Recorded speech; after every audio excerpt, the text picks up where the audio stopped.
right, so I think we have everybody here. So thanks everyone for joining. We will call this meeting to order at 5:30 p.m. Um, just a couple of housekeeping items. This meeting is being recorded by Area 58. Committee members that are in attendance, Cheryl Burke, Mike Bennett, William Smith, Frank Johnston, E.J. Bryan, and myself, Jen Walters. So this, as I said, the meeting is being recorded and will be broadcast on YouTube by Area 58 once we are concluded. So thanks everybody for joining. We'll just kind of dive right into the agenda.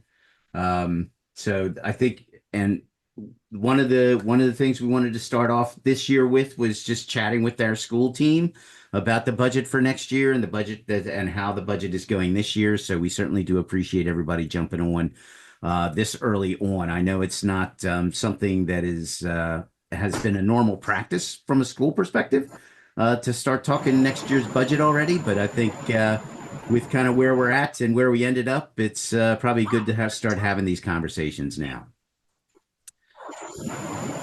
Again, thank you for joining. Cody, anything you want to add in, throw in? No, I don't think so. I had sent over the couple of items that you had said that you wanted to discuss in the school committee over to Jill and Sarah, so that they had an idea of what the topics we were looking at. Yep. So yeah, we can take it however you'd like it, Jim. So sure, thank you. So actually, Jill, we'll start off with you. Comments, questions about kind of where we're at, where we want to go. We appreciate you providing us with some kind of bulleted points about what you would like included tonight. And Sarah has a lot of information to share with you. One of the things that I would remind the Finance Committee about is the role of the school committee in terms of setting the school budget. And in terms of timelines, the regulations that the school committee follows with regards to the public budget hearing, which occurs in February of each year, and meeting the deadline for town meeting. And our school committees typically vote in March of each year. In January, we begin our presentations to each of our school committees. Another thing that leads to the complexity of our budget timeline is the creation and support in a joint meeting of both the Silver Lake and Union 31 of the assessments. So that also is an added feature that a lot of school districts do not have as part of their timeline. But I'm going to, if the chair so chooses, I'm going to turn it over to Sarah because she has a lot of specific information about different points, and I'm happy to answer questions as well. So thank you for having us. No, appreciate you joining. So over to you, Sarah. Do you want me just to run through the list of questions that Cody had sent over? Yeah, that would be a good place to start, I think. Yes. Or do you want to ask questions? Well, let's go with what was submitted because we sent them over so that we could have the prepared answers and you had a chance to look at it. We don't want to just throw something out there and have to come back again at some point. Okay, very good. Thank you. So the first topic that was sent over was 1 month of expenses report to the town. How are we looking for the FY25 budget to actual? And so what I wanted to point out is that the school budget over the course of the year works very differently from all the other departments in town. So, you have your firefighters working in the month of July, but our teachers aren't. And the firefighters work in August, but the teachers don't come back to work until the end of August. So I ran a report of the FY25 budget through July, and we had spent $24,428.58. And we had encumbered $4.9 million. So one of the things we do is up front, we encumber all of the payroll. And then as they get added in, the tuitions for out-of-district placements. So when I run a budget report, it tells me that we're 33% spent for FY25, but also keep in mind that the budget reports that I'm running are from our financial system. So even though we've encumbered $2.9 million in teacher salaries, that hasn't come over to Halifax to be paid yet. It's just us setting the money aside in the operating budget. Mm-hmm. Okay. So are there any questions about that? And one of the things that I do for school committee meetings, on our monthly school committee meetings, is I present a budget report to them. And one of the numbers it gives us in the bottom right-hand corner of the budget report they get is the amount of money remaining for the year. So again, in the report that I ran today, it has $2.5 million approximately remaining for the rest of the year. But keep in mind that the large portion of the budget is salaries, and that has been encumbered already. So it's been subtracted out in this report. Okay. So are there any questions on that, or should I move to the next topic? Are there any planned changes to staffing levels or salaries as it stands currently? The school committee voted a budget, which was then approved at town meetings. And so there are no planned changes over what was voted and approved at town meeting. Okay. Now, the key word you used was planned. Right. If we have a special ed student with a certain classification of disability that moves in and attends Halifax Elementary and requires a certain support, then we're required by law to provide that support. But as of this point today, I don't know of any child that meets that. Sarah, is there contingency built into the numbers for any additional over the course of the year, or is it just status quo with what we've got? There was no contingency built in. The budget was so tight last year that we budgeted for what school business managers eloquently refer to as butts in seats. So if the student was a student at Halifax Elementary or a student at out of district placement during the budget season, then we accommodated for that in the budget. But we didn't set aside an additional $200,000 just in case. Okay, Because great. there wasn't anything to set aside just in case. Yep. Understood. Thank you. Any Okay. other Well, I questions? guess just one follow-up question. Again, I appreciate all the answers. So, hypothetically, if a special needs student arrives in Halifax and we, agreed that we have to, by law, provide, services to that individual, where does that money come from if it's not in the budget already? Do you go to the towns and ask for everybody to kind of pony up more? Do you take it out of like books? Do you take it out of I field apologize. trips? I apologize. I have COVID and I'm unable to be at work, and my network is not doing well, and you cut out on me. Okay. Could you repeat what you just said? Sure. Absolutely.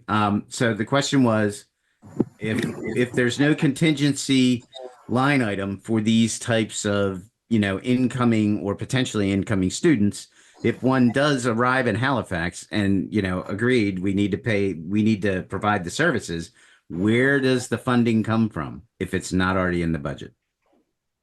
That would be something that the school department would come to town meeting for. So you would run in a deficit until town meeting, or? Yes, because actually there are two different things I want to touch on. The first is that there is in Massachusetts what we refer to as the move-in law. Mhm. So if a student were to say have an extraordinarily expensive out of district placement and move in tomorrow. We don't have that budgeted for. And so the move in law knows that the previous district has that budgeted and they would pay for the placement. So there are certain out of district placements that we wouldn't be legally responsible for. Right. So when we're talking about students moving in, we're only talking about the ones that are in the category of like a collaborative or an in-district student that may require support.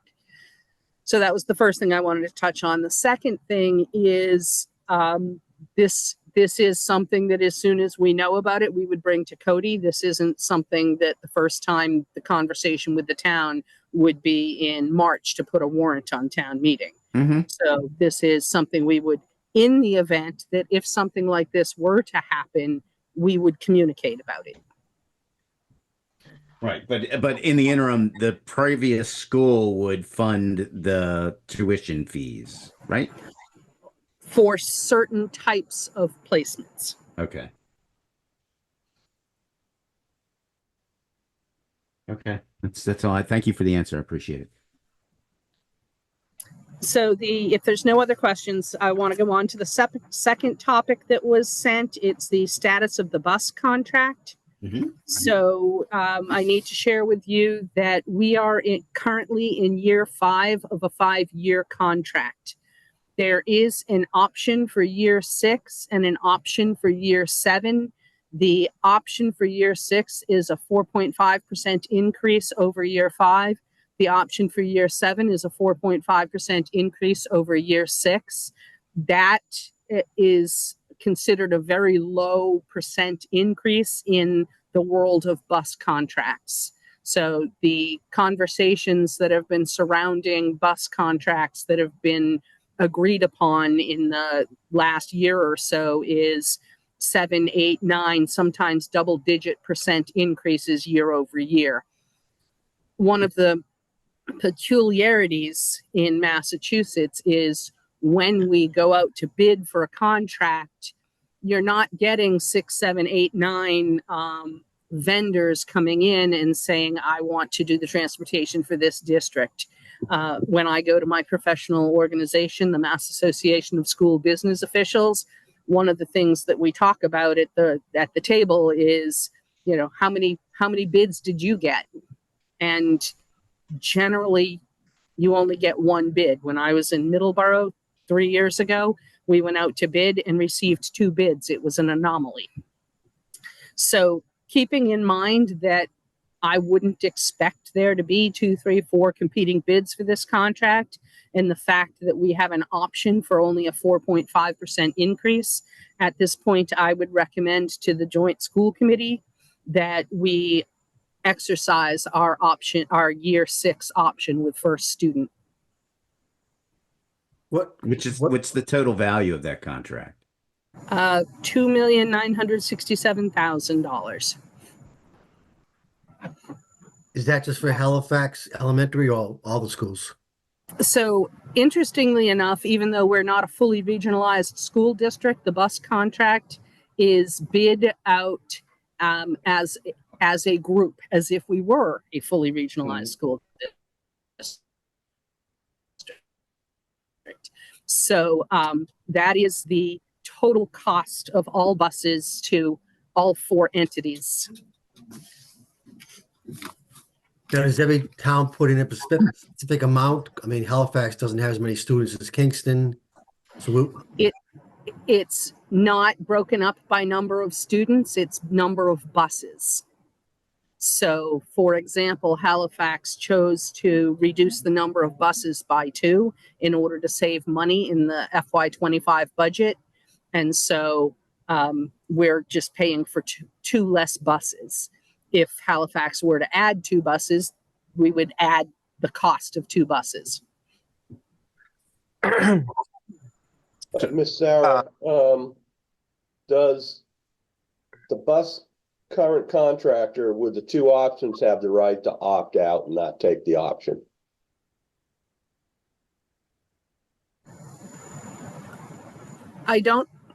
That is an excellent question, and I apologize that I don't know the answer to that.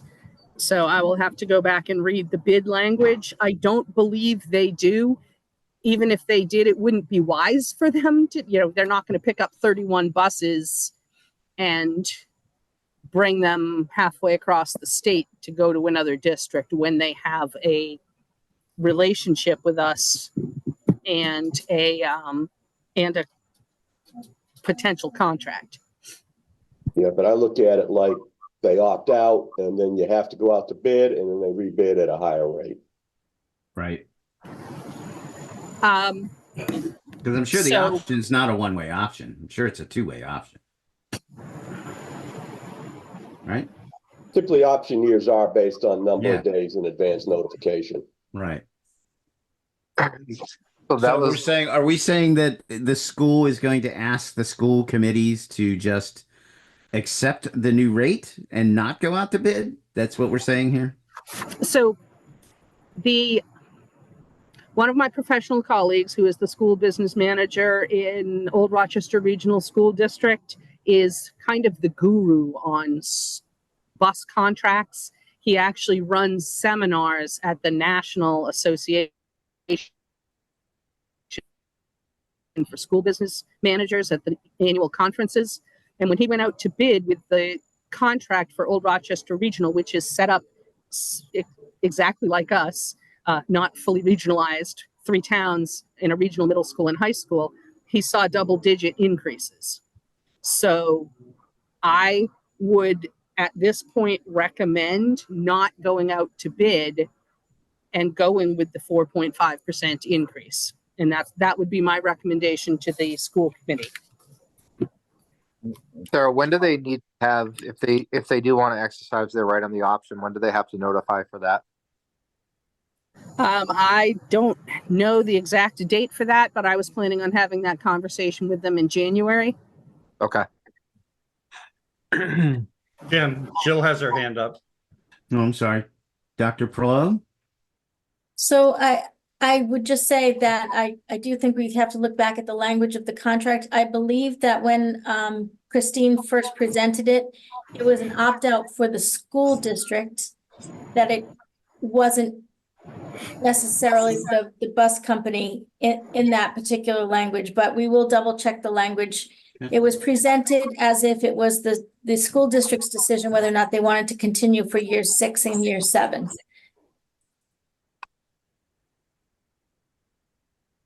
Thank you.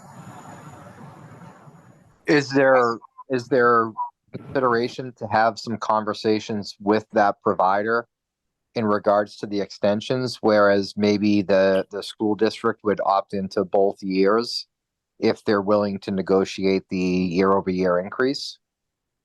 Or is it just the school will look at it or can only look at it from the sense that we can only go year by year and there's no negotiations that are allowed within the contract?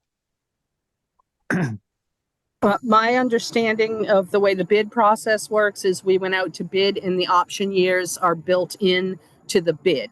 So we would either vote for the option year for next year for FY26, or I would have to go out to bid.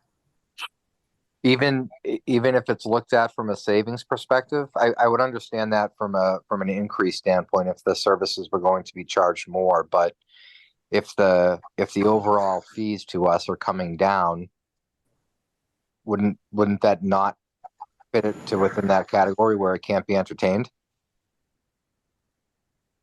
I'm sorry, could you clarify what you mean by this?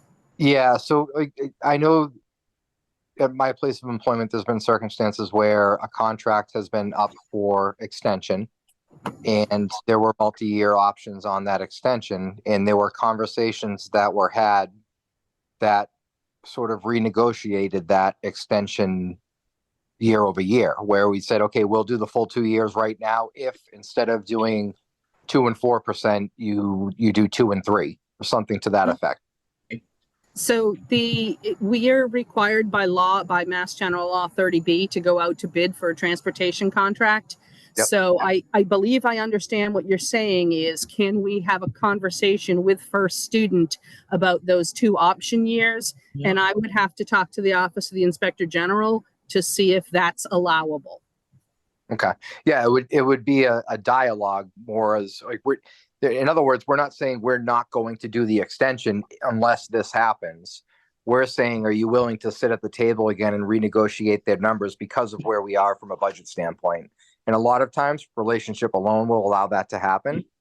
So it's really less about the contractual piece where it's just going to the table and having a dialogue as to whether people are willing to do that. And I hear what you're saying from an IG standpoint. I get all that, but I just know that it has been successful elsewhere. In other school districts? I don't know about school districts. That's what I'm equating other experiences to the situation that we're in, and I do recognize that they're unique in a lot of different ways. So the comparison may not be able to be drawn. That's why I'm bringing it up as a question.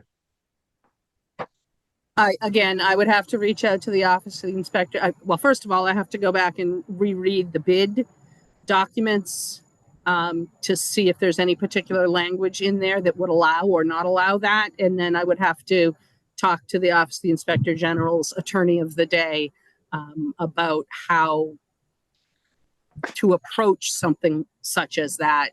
Yeah. Within the confines of the 30B laws that we have to follow. Yeah, no, I understand that. And I don't mean to be pressing you on it, Sarah, to be honest.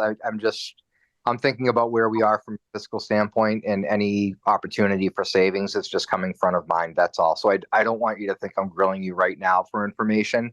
This is just more back and forth conversation to drum up some ideas.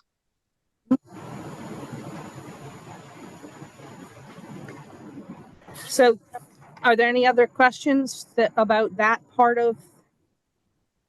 I just have one final one, and if you have this information, great. So how many total buses are we utilizing through First Student? 31. 31 buses? So there are 31 buses in all, and then they're split up among the 3 towns. Mm-hmm.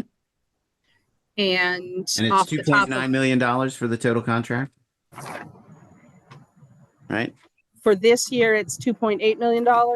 I have a spreadsheet with all of the information. The $2.8 million is the total cost for all of the transportation for all of Silver Lake and Union 31. So that's the home to school transportation, which is the big yellow buses. That includes late buses. That includes the high school pays an extra fee because they have buses that run in the middle of the day during mid-year exams and final exams.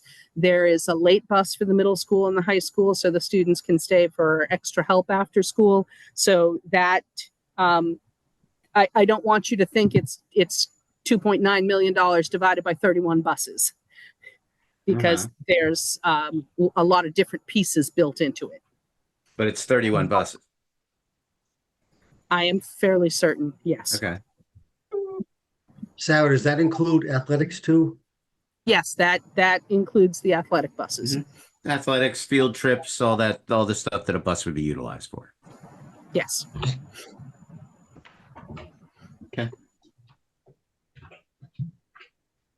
So if there's no further questions on that, the next part of this question was, how did the removal of the Halifax elementary school buses go? I had a meeting this afternoon with First Student. They're going to be getting me the Halifax runs, and I'm going to be reviewing them. But I can't really answer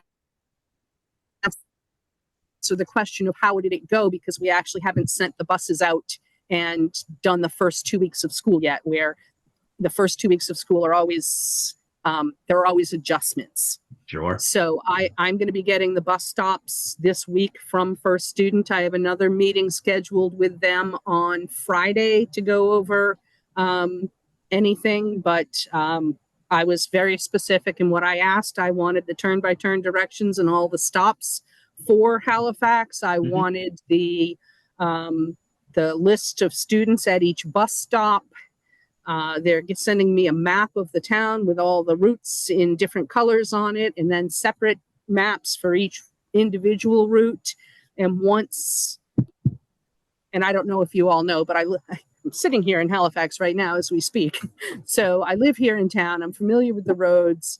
And so I'm going to be going out and driving around and checking out anything that I have questions on. Mhm. And then the next step, once, I don't want to say it this way, but once I'm happy with the routes, I would give them to the principal because he knows the kids. All right. So as far as that's concerned, how did the removal of buses, Halifax buses go? It's in progress, and we'll know more a month from now. Okay. The next topic was special ed transportation. So I think anyone who pays attention to municipal government and finances in the state knows that special ed transportation has been an extreme challenge ever since COVID. One of the things that I have been working on with First Student, our bus company, is to put into place some mini buses. So we have 2 programs in Silver Lake. One of them is the Silver Lake Integrated Preschool. One of them is the transition program for older students. And I have made arrangements with First Student. Actually, let me backtrack on that. Special ed transportation is a related service for special education. And because it's a related service for special education, it's not governed by procurement laws. It's an exception to Mass General Law 30B. So we can, and what the district has been doing is just going with any vendor that was available and willing to do the work. I went to First Student back in the spring and said, we have all of these students on individual vehicles from a multitude of vendors. And one of the goals of special education is to move the students towards what is referred to as the least restrictive environment. Mm-hmm. Yes, we can put every student on a minivan and bring them into school, but some students are working towards getting on the big yellow bus, the 72 passenger bus. So for those students, maybe part of the step along the way is to ride a 29 passenger bus or a 20 passenger bus or a 10 passenger bus. And so what I worked on with First Student was for them to get some of those smaller buses, and they will be doing transportation for a select number of students for the integrated preschool and for a select number of students at those transition students at the high school. And because we're moving to this model in September of this year, we'll have some cost savings there. And a plan of mine is to transition all in-district transportation to this model as First Student builds capacity. So this was First Student had an opportunity to get some vehicles from Rhode Island.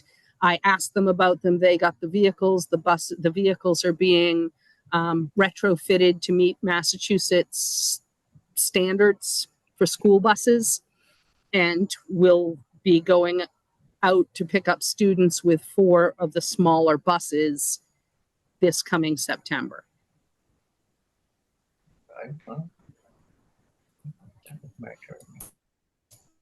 The smaller bus less costly, or is it the same cost? So are there any questions about special education? I'm sorry? Does the smaller bus, is there a cost differential between the 72 passenger bus and a Yes. 10 passenger bus, or is it all the same? There is a cost.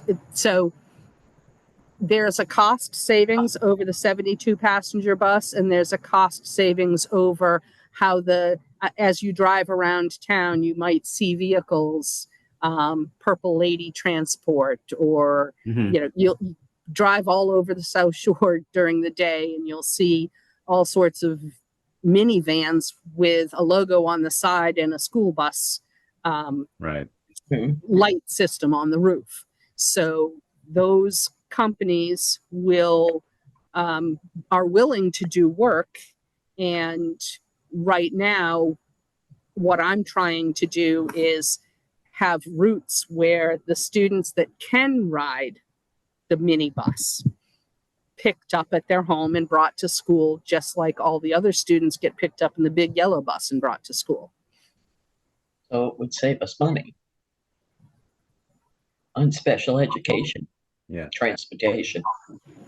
Which has been a challenge for this district and all other school districts Right. over the past 4 years. Hmm. It's a very good idea, Sarah. Yeah. Yeah. I like that idea. Now, keep in mind, I'm referring to in-district transportation.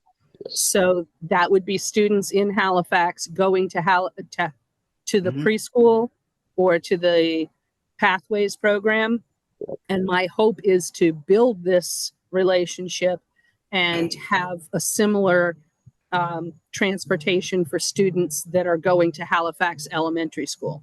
It's a very good idea.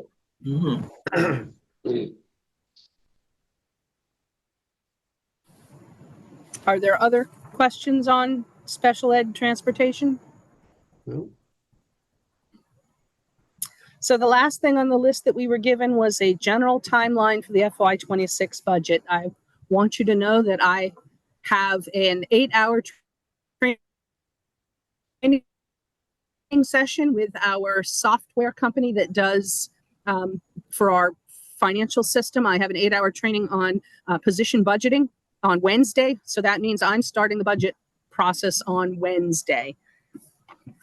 Other than that, you can, as Superintendent Prue said earlier, you can expect a preliminary budget to be presented to school committee in January, a public budget hearing in February, and school committee approval of the budget in March. That's school committee timelines. That's Phil.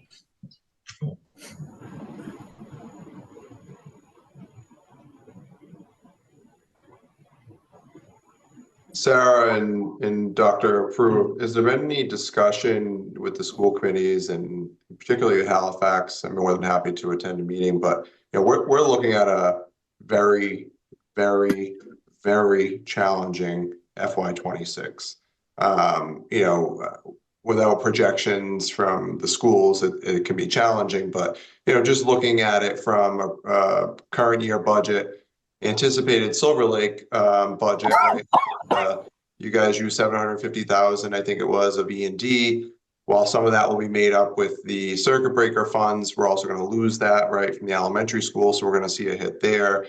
With the kind of increase we're expecting there, and then just our general increases, right, that we're going to face on the town side, I don't foresee us being able to present a balanced budget. I've been saying this for going on almost 2 years.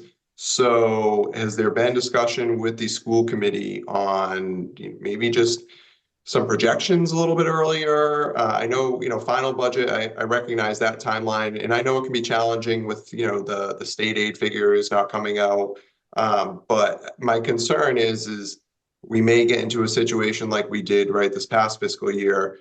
And the schools had to make some really challenging decisions, but we were able to, make it through. I don't know if we're going to have that ability this year with the extent of the challenges that we're looking at facing. So I don't want to end up in a situation like we did last year or potentially worse, where we're trying to scramble kind of at last minute. And I think from when I've talked to Liz and Plimpton and Keith and Kingston, they're a little bit concerned as well on that. So if I just add to that, because what I wanted to say exactly ties into what Cody just mentioned. The question that I would have would be the timeline that you just presented. How does that differ, if at all, from what was followed last year? Because last year there was a lot of last minute that needed to happen for a variety of reasons. Similar to what Cody is saying, well, I'm just curious as to making sure the timeline is right so that we don't run up into the same situations where we're getting a budget the night of town meeting. It's trying to avoid that situation. That's most important. And if we have a lot to shuffle, to what Cody was talking about, more than we had last year, and we know that's going to be the case, what are we going to do to try to mitigate that up front, I guess would be what my direct question would be on it. So I'm going to mention 3 things. So first of all, keep in mind that I started in this position on November 27th. Here we are in August and I'm talking to you. So I came in and I inherited a budget process that was already partway going, but hadn't so the second piece is there was the disentangling of the revolving accounts and some pretending to be a fully regionalized school district when we're not. And so I started on November 27th and I had a budget for Halifax, a preliminary budget for Halifax on January 1st. 2nd, I think, was our school committee meeting date. So that timeline was one thing. It was a very tight timeline. The other thing I wanted to mention is the shifting of things around, moving students that are 7th, 8th, 9th, and 10th grade, moving them in their tuitions from Halifax to Silver Lake, moving teachers. That was quite an undertaking and won't have to happen this year. The third thing I wanted to point out is there were adjustments to the budget for some special ed costs that were under budgeted prior years. So all of this was, people like to use the phrase building the airplane as you're flying it. That's where I was at. That's where the district was at last year. I was creating, the Silver Lake School Committee mentioned to me that they'd really like to get some things in advance of school committee meetings. And I pointed out to them, I was creating account numbers for the out of district tuitions that didn't exist in order to budget for them an hour before the meeting started. So I expect this to be a much smoother budget process because, again, here we are having this conversation in August, and I'm starting working on the budget this week. And then the second piece is we're not doing the shuffling of staff and students and programs from place to place to place. And then the adjustments for special education that we had to make to appropriately budget for them, I don't expect that we're going to see a substantial increase next year like we saw this year. Dr. Jill? Thank you. Sarah did such a good job. I have very little to add. The only thing I would add to the discussion, and I recognize that it's still an unknown, but in terms of circuit breaker. So this year, you'll be looking at circuit breaker for your special education expenses from this year. So next year's circuit breaker will be more like this year's than it will be the following year. And what I mean is the following year, you won't be getting reimbursed for all of the students that are now, their tuitions are being paid at the high school, middle school, Silver Lake level. So the reality is that you're going to get circuit breaker next year, but you're going to have fewer students that will qualify for those expenses. So the hope is that that money will actually go a little, if not a lot further, we hope, because there's fewer students that Halifax can spend that money on. Whereas in the past, you would have had to spend that money not only on your elementary students, but all of your high school students and middle school students. So it may not, where the hope is that it will be more of a gradual change and not a tremendous loss all at once. Right. But, so that will be for fiscal 25, right, this upcoming school year. Yeah, And then next year, fiscal 26 is, right, that we're gonna, it'll more accurately represent what actually is taking place, right? Because you get from the year before. Mhm. So the only concern that I have there, and I get what you're saying about the gradual increase there. The concern is, right, in an ideal world, we would have seen a shift, right, from Silver Lake. So we would have seen an increase or the decrease in the circuit breaker that we were getting, but then we would have seen a decrease at Silver Lake because that money was being rerouted. But we're likely not going to see it, or at least to the extent of equal value, because Silver Lake used 750,000 of E&D with this in mind, that they were going to get that additional circuit breaker revenue, right, for fiscal 26. I just want to make sure that's accurate. mm-hmm.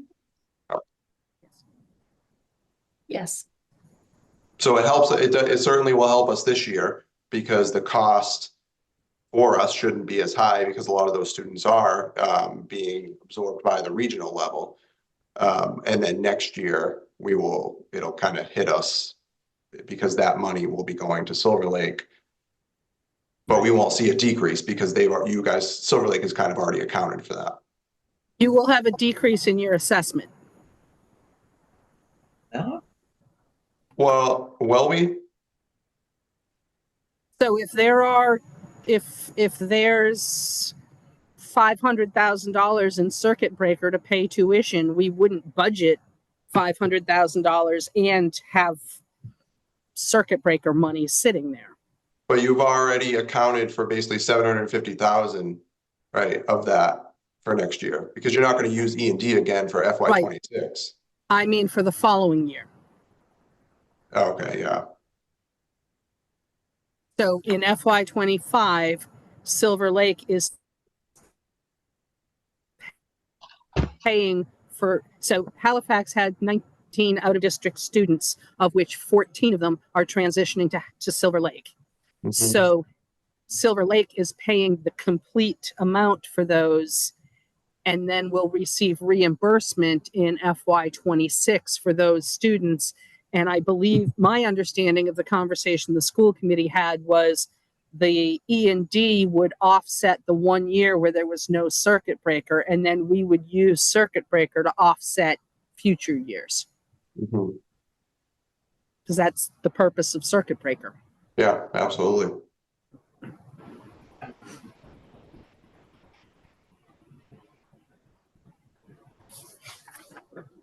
Anyone else have any questions for our guests?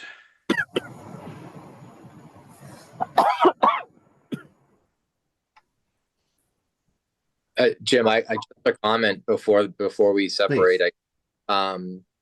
Sarah, I know and Dr. Prue, you as well. I know you guys worked tirelessly last year on putting everything together for us, and the intent of this conversation is for us to try to reach our hand across the table as well, and just start the communication process earlier on so that we can try to get ahead of things up in the situation we were in here. So we appreciate you guys taking the time to join us, and we look forward to the next 12 months and trying to or 9 months actually trying to get everything pushed through. But yeah, you guys were fantastic last year. We know you were up against it and you did a great job, and we look forward to doing an even better job this year with you. Thank you. thank you. We really appreciate your support and assistance, and we will certainly make ourselves available to meet with you as needed, but also to keep the town administrator apprised of any potential issues or changes. And we've met with Jim before as well, so we appreciate that. We thank you for that. No, I think again, I just want to echo basically what EJ had said. We appreciate you coming on and having a chat, and we look forward to more conversations as the year progresses. Just that way nobody is surprised when we get to May. Thank you. Thank you. Thank you, ladies. Thank you. Thanks very much. Thanks, everybody. Thanks. Feel better, Sarah. Yeah. Better, Sarah. Yeah. Yeah, better. All right. That was a good conversation, I think. Anybody have any further comments before we move on with the agenda? All right. So next item on the agenda is the approval of Finance Committee meeting minutes. I believe we have the minutes from the 15th of July that have been circulated. Does anybody have any adds, changes, or deletions that they would like to have committed to the document?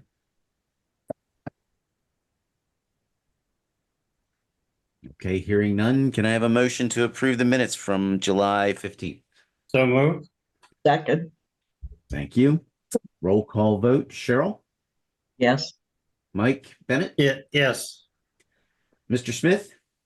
I'm going to abstain. I didn't attend the meeting. Very good, sir. Frank? Yes, for the July 15th minutes. Thank you, sir. EJ? Yes, sir. And I'm a yes also.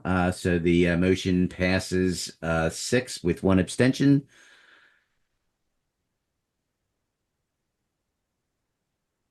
Okay. All right. Thanks, gentlemen and ladies. The next item on our agenda is we have a Finance Committee member application that came through the Talent Bank by Mr. Mike Rignetta. Mike has joined us here on the call, so I will open it up. Mike, if you would like to tell us a little bit about yourself, please go ahead. Hi, everyone. Thanks for taking a few minutes and adding me to your agenda. Simply, you can ask me whatever questions you like when I get through, I guess, my little background. Moved here almost 5 years ago, and Thanksgiving will be 5 years this year. We found a house on Pond Street, moved in Thanksgiving of 19, just prior to COVID, which was interesting. Came from Abington, married 37 years this year. 2 kids. My daughter has 4 kids, so I have 4 grandchildren. So we bought the house that we bought actually had a house with an in-law, so they live with us or next to us. And we watch them pretty regularly. Business-wise, life-wise, when I was younger, I owned my own bakery. I'm originally from Dorchester and Quincy. I owned a bakery there. Family business I took over when I was 18. Skipped the college route to get married and take over that business. Had my 2 children young, ran that till I was in my mid-20s. From there, went on to become a professional soccer coach and referee for years. At the same time, became a manager at a local sports complex called Four Kicks. We have 3 locations. If you're familiar, I'm not sure. One in Taunton, one in Norfolk, and one in Marlborough. I manage the one in Norfolk and work with the executive team, the owner, and 2 other people to manage all of the buildings. Since moving to Halifax, I knew I wanted to get involved right away because I will live here until I either get thrown out or I get buried in the pond in front of my house, one or the other. But I have no plans on ever leaving this place. I wish I had found it earlier. We found a piece of property that was just very fortunate for us, and I can't wait I'm excited about raising my grandkids here. 2 of them are 7, 4, and 2. And they have the best lives ever. They have still yet to figure out what iPads are for the most part, which is kind of neat. Because we play outside all day long and they play soccer. So I got involved right away. I almost went out to the Parks Department when I first came in. I met a gentleman at the time who was on the Parks Department and knew I wanted to get involved in town. That didn't seem like the right fit, so I joined up with the COA. So I've been on the Council on Aging Board since January of 21. They are probably tired of me talking about my affinity for older people, even though I am now an older person. Ever since I was a kid, though, I sort of had these foster grandparents when I was a kid, and just have always made a life of working with older people just to be around them. So Council on Aging was a good fit for me for a few years. In my quest to get more involved in town, talking with a few people in town, Finance Committee seemed like something that would help me get educated more about the inner workings of the town and all the different departments that go on. I do want to be able to offer whatever value I can bring to whatever program or board or committee that I do work with. So, through my background from owning my own bakery years ago to managing now Four Kicks and working, it's obviously a smaller company than Halifax is. We have about a $10 million budget every year. between our three facilities, but I do work with those guys on the budgeting and the finances as well. So Finance Committee in Halifax seemed like something that might be worthwhile to me. An opening came up and here I am. Sorry if that was long. No? Nope. Well, I'll just go ahead and start, Mike. So, the finance, I've always liked the finance committee because it touches a lot of parts of the town. It really helps you understand the people who work for the town. It also helps you understand what happens when it comes time to talk about, budgets and how people are managing things and where monies are at, where monies are allocated. So this is probably it's probably the only committee that I can think of that really has the expanse of contact, where other boards and committees are specifically directed, as you know, with the COA. It's just with the COA, and that's kind of that focus of that group. This gets you out, as you heard earlier when you were on. It's, we're talking to the school about their budget, and, that's going to impact a lot of people, the 500 students that we have in Halifax that go, between the Silver Lake and the Halifax elementary schools. So it goes a lot of different places. I think the only thing, one of the things, so from a budget perspective, can you just kind of expand on your exposure to that? Is it budgets that you were handed, budgets that you created? How did you work with others to meet that budget? What happens when you are hitting budget overruns and you recognize that? I've been fortunate with Four Kicks. There's a couple that owns a company, right? It's a small business. So a couple that I became friendly with years ago through soccer brought me in to help with the company. Mm-hmm. And when we opened up our second place, at the time they only had Norfolk, I helped them up in Marlborough. So the owner, as a small business owner, is pretty hands-on, even though he's not in the buildings these days. He's sort of enjoying his life, which he should be. So our budgets are, if I get handed a program, it's like, okay, here's X amount of money, here's an idea. Or if I go to him with an idea, he'll give me X amount of money, and then we get to fund that program. It's definitely different budgetary concerns than you guys go through. I mean, I learned more just now in that 35, 40 minutes with the school committee than I have learned in 5 years, going to every town meeting about the finances that go on behind the scenes. Mm-hmm. So, clearly I would be playing catch up for a little while. I have a feeling, especially learning about all the state programs and the grants and the monies and where they come from. That would take me a little while to catch up for sure. I don't have an accounting background specifically at all. Mm-hmm. Okay.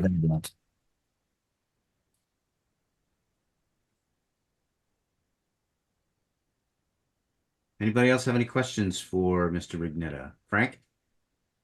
Hi, Mike. Thanks for joining our meeting tonight. I, like Jim, kind of got in here a couple years ago and wanted to see what's going on around town and landed over here.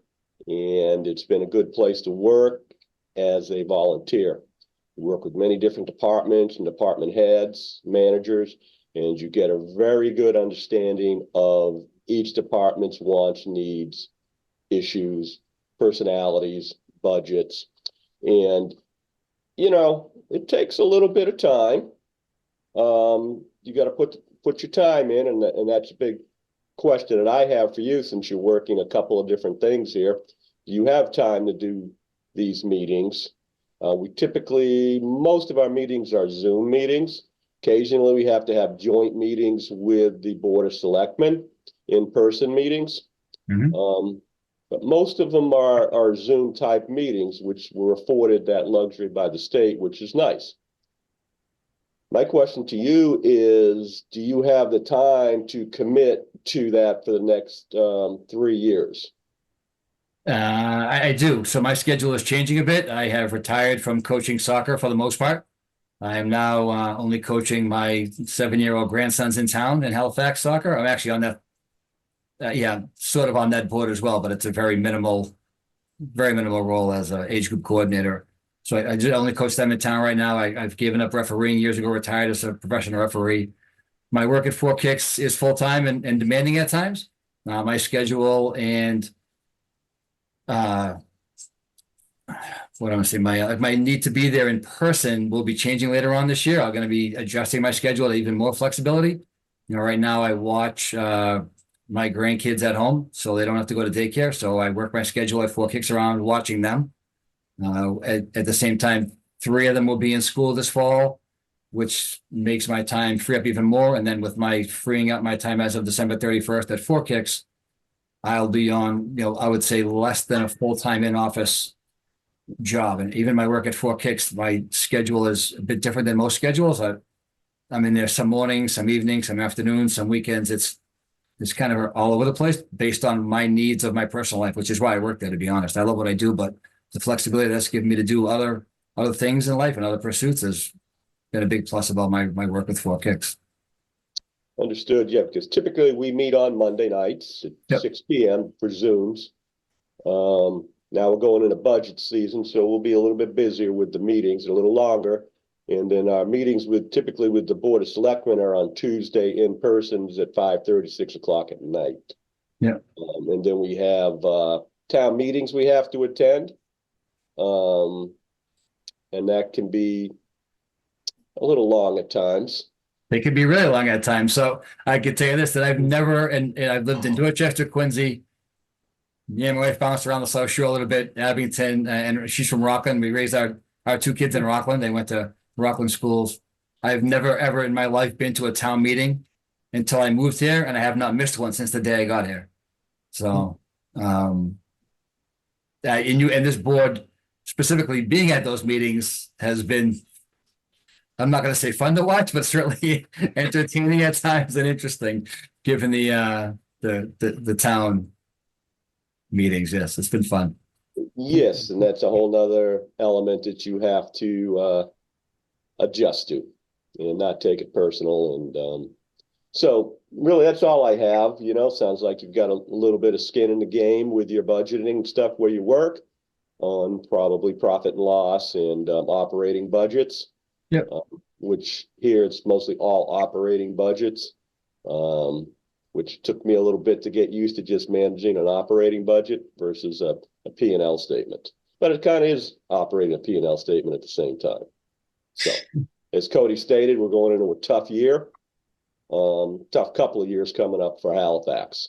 Mm-hmm. So we've got to really work hard together and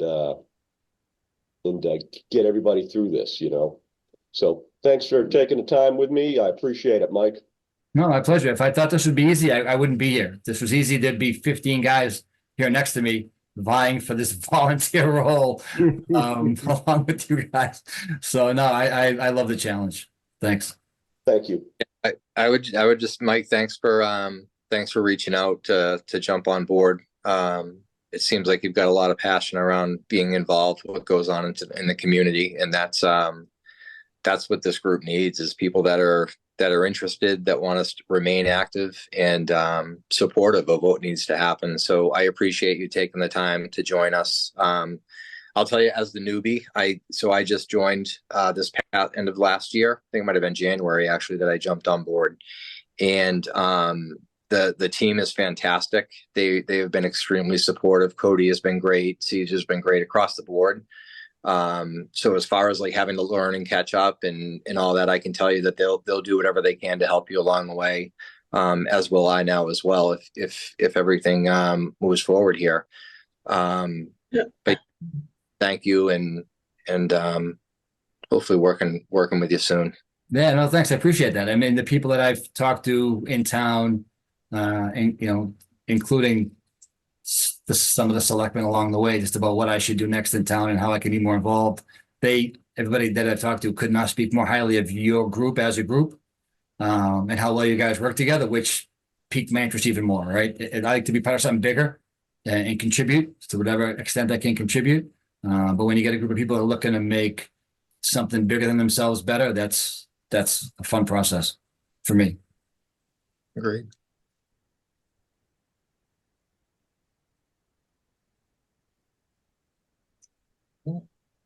Anyone else? Comments, questions?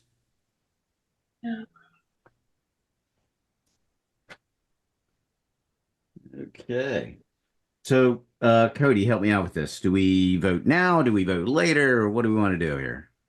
So, as long as you guys are in agreement, you can make a motion to recommend appointing, Mike Regnata to the Finance Committee, to fill Todd Dargy's previous term.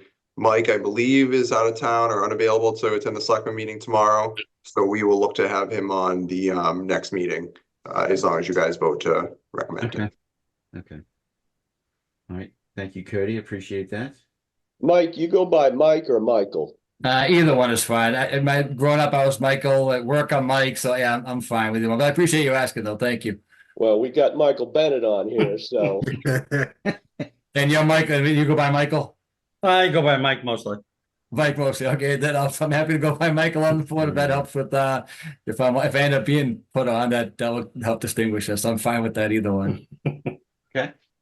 One other thing I just want to note is, so our bylaws right now say that anyone on the finance committee is not supposed to be on other boards or committees, particularly, ones that oversee finances, like a COA board. So just I think you're aware, Mike, but if you were to be appointed to this, you would have to give up the Council on Aging gig.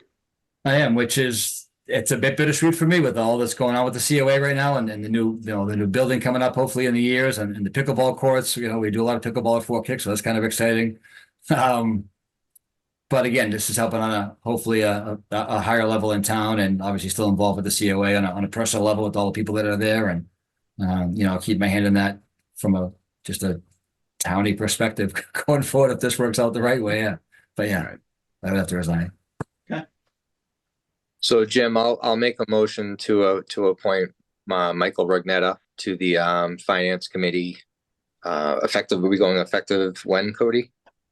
You can just you can say effective upon the Board of Selectmen's approval. Okay, upon the Board of Selectmen's approval. Second, Okay. Bill, thank you, sir. All right, roll call vote. Cheryl? Yes. Frank? yes, for Michael Rugnetti to join our illustrious board here of Finance FinCom. Thank you, sir. EJ? Yes. Bill? yes. Mike? Yes. And I'm a yes also, so the motion passes. Welcome to the committee, Mike. I think Cody will get you on the schedule with the selectmen. And when that happens, I'll meet you there and we'll get you in front of them. So they'll probably have the same types of questions that we had. And they will make the final appointment at that time. Fantastic. That's pretty good. I'm not gonna lie. I got nervous there for a second. I haven't been voted on in front of me, so that was I think that could have been really ugly or really pretty. So thank you for your votes of confidence. All right. You're Okay. more than welcome to attend the meetings in the meantime. If the Finance Committee ends up meeting before the selectmen meet, you can attend. You just won't, be able to vote, but I'm sure that Right. they'd have no problem including you in the Right. discussion. And then Pam from my office will reach out to you to get you scheduled with the selectmen at the next meeting. Yeah, she asked me tomorrow night. We actually leave. I'm gonna jump off this meeting, and I would let stay on the rest of them, but we leave for Florida at 4:00 in the morning with my Nice. grandkids and my daughter. So 7 of us flying will be very interesting. Well, good luck with that. And good luck. They have a most of the plane. Okay. Well, thank you very much. I appreciate it, everyone, and look forward to getting to know you on a much more personal level and working with you all. Thank you. All right. Likewise. Thanks, Mike. Likewise. Take care, Mike. Mike. Right. Have a great night. Thank you, guys and girls. You Have too. fun. All right. Thanks. All right. So concluding that line item to the next one, we had a space for Steve to come and chat about the highway budget. He was unfortunately not able to make it. Hopefully we can get him in here on our next meeting because I think it is imperative that we kind of work through the budget items that he has under his purview. So we will put that onto the next meeting. Line item transfer request, Cody, any final ones all cleared up for FY24? Yeah, we are good. You guys approved everything we need to, so hopefully next year we cut down even more. Yeah, Yep. it was a lot better this year. right? Hmm. Okay, thank you, sir. So, correspondence and as may arise. I don't have anything that has come my way. Cody, I don't know if you've had anything that would need the finance committee to comment on or look at. Um, as may arise. I do have, Cody, I was trying to locate emails or phone numbers for the Plimpton Finance Committee chair and the Kingston Finance Committee chair. Is that something you would have? Because it's not on their websites. So yes and no. Interestingly enough, I don't know if I may have updated you this last meeting, so if I did, stop me. But I met with the Plimpton Town Administrator. Did I fill you guys in on this? I don't think so. Oh, okay. Doesn't So I sound met with familiar. the Plimpton Town Administrator, just general. We try to get together and touch base on things. And budget was obviously a big topic. So one of the things, and I'm trying to get together with Kingston and have a meeting of the three of us. One of the things that she brought up that had been done in the past, I guess years ago, was they put a little team together. And what they did was, so the town administrators from each community, and then one or two finance committee members from each community, and then had some of those meetings with the school department, kind of behind the scenes and similar like we did, Jim, earlier in the year. Right. But include the other communities in with that as well. So she had that idea. She said it worked well in the past. So we're gonna see if the other communities are up to it and try to organize that. But in my hopefully soon meeting with both of them, I can get the contact information for the finance committee chairs. That'd be great because I just want to shoot him a quick email because I think from the from the perspective of the school budget, if we approach it as, all towns approaching it at the same time, I think we can have much more efficient communication with the school, and they don't have to couch things specifically for, Plimpton or for Halifax or for Kingston. We can all get in the same room and have the same conversation. Everybody hears the same thing. I just think it's probably a better way to work, I think. And if you're going to do the team thing, I would certainly like to be a part of that. EJ, I think, would also probably want to be, in on that when it comes to the schools also. Sure. Yeah, as we hopefully get something scheduled, we'll bring it up at a meeting and see who wants to take part. The other thing I'd say I'd recommend is, we have a little bit less oversight or control with Silver Lake, but the elementary school is a department of the town.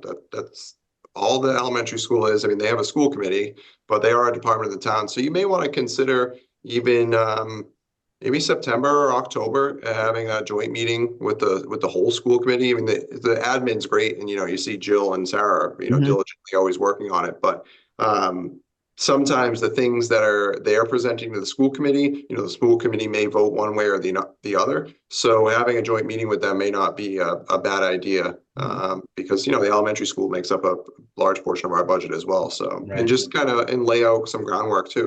This is what we're thinking for the year, and try to stay in constant communication.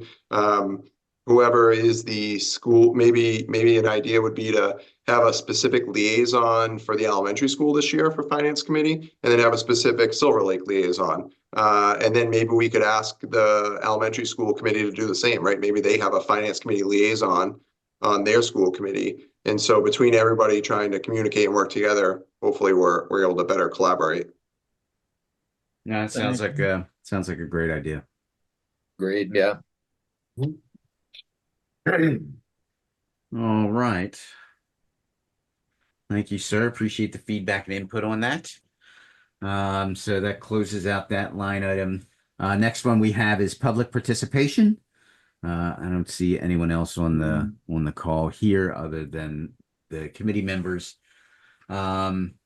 So hearing none, we'll move on to the final item, which is next meeting planning. I think we already have something on the calendar for September 16th. Does that work for everybody, or do we need to change that or move that around? Works good for me. No, it's good for me. Good for me. Jim, we had September 3rd. It's a Tuesday on there. Oh. Oh, we do. Yeah. That's the Um, meeting I asked Steve if he wanted to come to, but I haven't heard back from him yet. Okay. So I personally would love to move that away from that date, only because the kids are just getting back into school, and that's probably the first day that they'll get hit with homework. Okay. Because it's the day after Labor Day, so I don't know that my house will be in order. That's fine. So why don't we do this? So, and we'll have why don't we schedule just the one meeting in September with everybody's kids getting back to school and all that stuff ramping up, because then we do move into 2 meetings a month, back onto our regular schedule in October. Does that work out for everybody? Yeah, that works fine. Yeah. So, Katie, if you could just reach back out to Steve and see if he would be able to attend the meeting on the 16th. We'll bring him in at that point in time. Yep, absolutely. So And thank you Katie, for one that. other, on that agenda, if you can put a year-to-date budget review. We'll have budget statuses updated through at least August at that point, to you guys, and then we can start, you guys wanted to review those, so we can review that. Absolutely. And thank you for sending that out today, Cody. So appreciate No that. problem. Oh, that was Lindsay, our assistant town accountant, has been doing an excellent job. Very pleasant. She prepared that. Yes, she is. Excellent. So haven't had a chance to chew through it yet, but I will be getting on it. Okay. So I think that is all that we have for this meeting specifically. Anyone else have anything they want to chat about? Comments? No. All right. So can I have a motion to adjourn? So move. Second. Thank you, Mike. Thank you, Cheryl. Roll call vote. Cheryl? Yes. Frank? Yes, to adjourn, please. Thank you, sir. EJ? Yes. Bill? Yes. And Mike? Yes. And I'm a yes also. So the meeting is adjourned at 6:42 p.m.